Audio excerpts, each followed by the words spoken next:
Thanks for checking out my video. If you want to learn more from me, I have a lot of classes on Udemy. You can find the links to a lot of those in the description.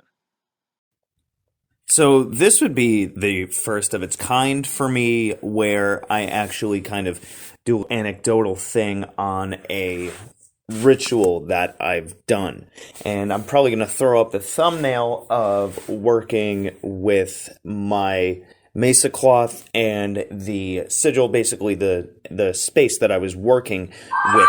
So I invoked Sitri earlier, and wow, that was very, very interesting. It's been a while since I've worked with any goetic spirits, and I refuse to call them demons because of the whole connotation with all that stuff. So, I interchanged the words with spirit and daemon. But anyway, so I worked with Sitri, and I have not had this kind of vibe that I got with this particular spirit. I haven't gotten this kind of vibe in a long time.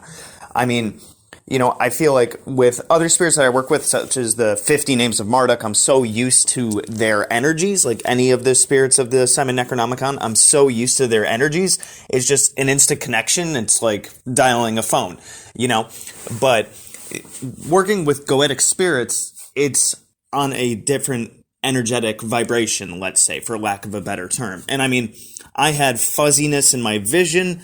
I got jittery. I got very, very warm, and almost like a heat stroke kind of warm, where it's like that prickly warm that kind of just tickles on the edge of your skin. I think that's like an adrenaline feeling. Mayhap it is, but I right off the bat when I started doing the N for Sitri, and if you don't know what N's are, they are chants, and it's not clear what language they're in, but tons of these spirits have N's for them.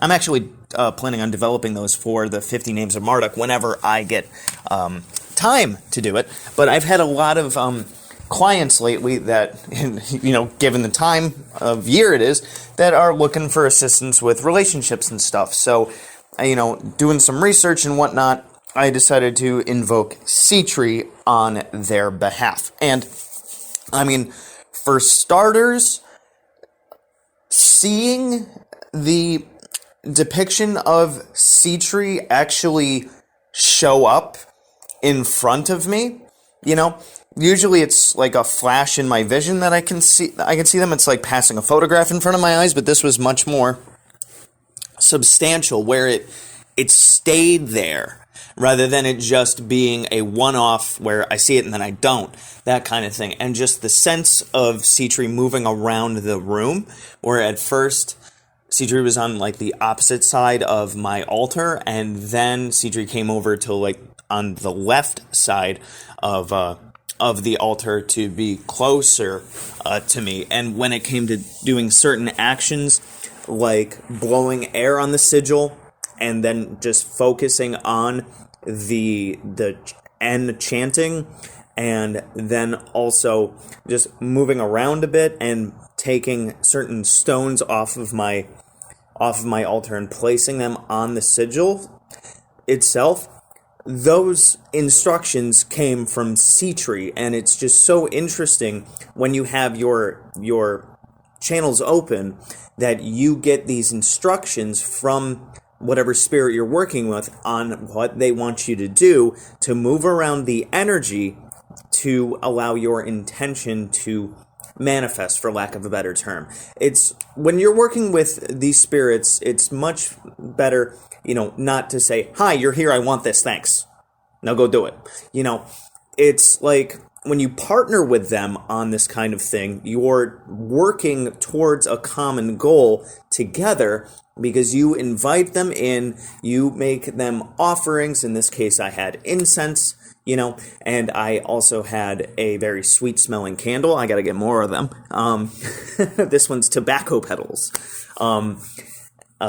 scented, and just the feelings that I got of the aspects of self-love and appreciation for not only the relationship I have with myself, but also the relationships that I have with others, and then pushing that energy and those feelings into the sigils that I made for the intentions of my clients.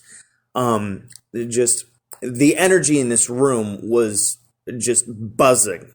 And I don't exactly know how to say it otherwise, because a lot of things, I could try to describe to you how an apple tastes, but I could go on for 10 hours and I still wouldn't be able to accurately describe it. In the same way that, like, you would try to describe to me what an apple tastes like, and neither of us would come to the same conclusion, even though we're trying to talk about arguably the same thing. But my experience is different than yours, and, those kinds of things. So I think really when it comes to working with these spirits, right?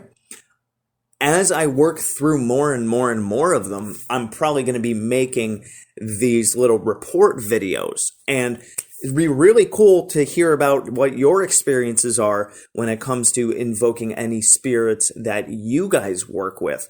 And just when you invoke a spirit, there's, of course, formulae that you can follow, but I'm much more of I go with the vibe that I'm feeling. I didn't use my mandal of calling. I didn't use a black mirror or a triangle of art or anything.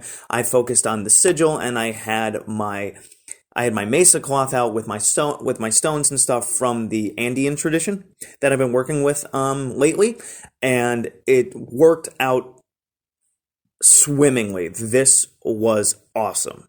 So let me know what you guys think about this one and your experiences with any goetic spirits or any other spirits that you may have worked with, or which ones do you hope to work with. Good hunting. Thanks for watching my video. So if you want to check out my playlists, I have, among others, the Simon Necronomicon, the Tree of Life, General Magic, Tulpamancy, a playlist on my books, the elements, stones, the theories that govern magic, and the gods and goddesses of Mesopotamia. If you want to check out my books on Amazon, I have Creating Consciousness, Magical Mechanics, Magical Theater, Handy Sigil Magic, Magical Movement, which is an update and expansion upon Handy Sigil Magic, Magical Mastery, which is a combination masterwork of Magical Theater and Magical Mechanics, and The Guide to the Spheres and Beyond. You can also find me on Facebook at Magickology YT. You can email me at priestofthenecro@gmail.com, and you can even check out my Instagram, which is Magickology.